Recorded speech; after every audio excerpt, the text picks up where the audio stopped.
Assalamualaikum warahmatullahi wabarakatuh. Saya Rini Rohmawati dengan NPM 2002005. Di sini saya akan membahas mengenai akuntansi dana pensiun untuk memenuhi ujian akhir semester materi kuliah akuntansi keuangan menengah lanjutan dengan dosen pengampu Bapak Willy Nurhayadi, SE MAK.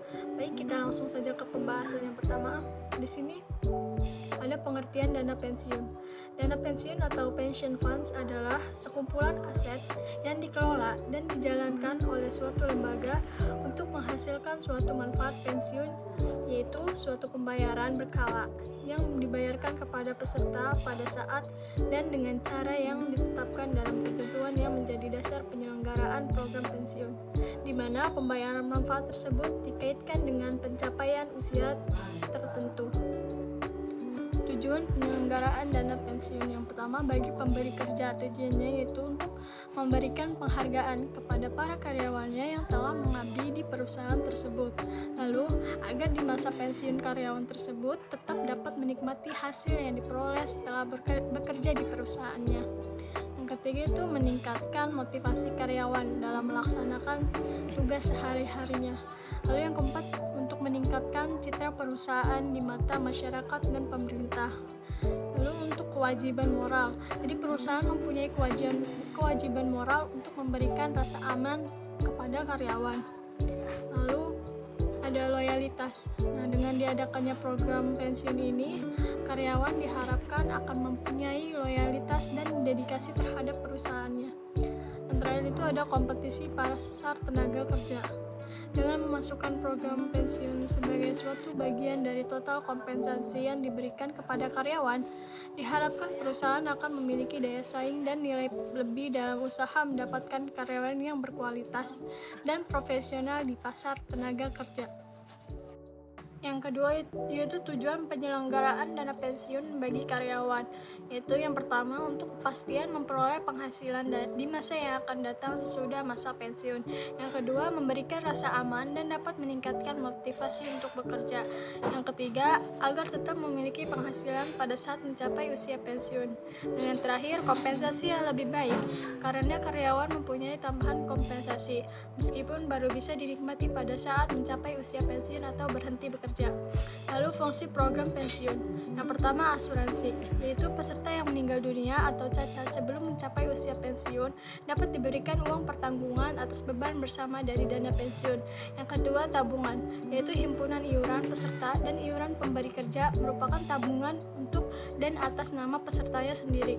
Iuran yang dibayarkan oleh karyawan dapat dilihat setiap bulan sebagai tabungan dari para pesertanya. Yang ketiga, ada pensiun, yaitu seluruh himpunan iuran peserta dan iuran pemberi kerja serta hasil pengelolaannya akan dibayarkan dalam bentuk manfaat pensiun sejak bulan pertama sejak mencapai usia pensiun selama seumur hidup peserta dan janda atau duda peserta. Lalu ada asas-asas dana pensiun, yaitu penyelenggaraan yang dilakukan dengan sistem pendanaan, pemisahan kekayaan dana pensiun dari kekayaan sendiri, kesempatan untuk mendirikan dana pensiun, penundaan manfaat, pembinaan dan pengawasan, dan kebebasan. Program kerja pensiun yang pertama itu ada program pensiun manfaat pasti atau PPMP.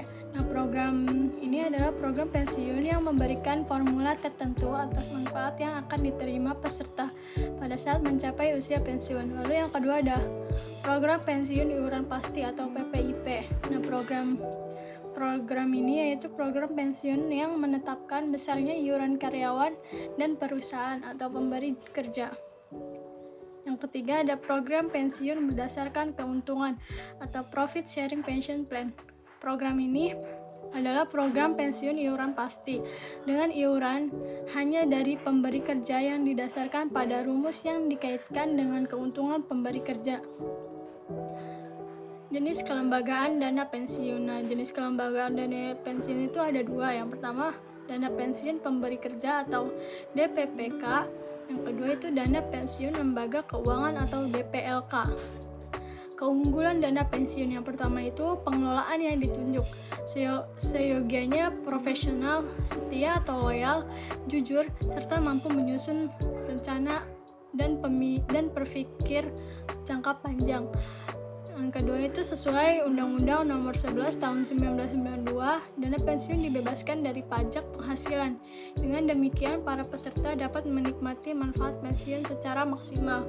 Yang ketiga itu seluruh himpunan iuran dan hasil pengelolaan kekayaan investasi dibagikan kepada peserta atau ahli warisnya pro rata menurut jumlah iuran dan masa kepesertaannya.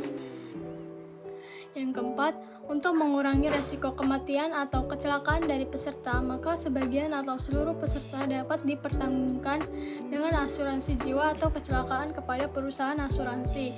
Yang terakhir, manfaat pensiun dapat dinikmati secara berkala bulanan selama seumur hidup dengan jumlah yang sama bagi peserta dan bagi janda atau duda dari peserta, serta anak yatim piatu dari peserta sampai berusia 25 tahun.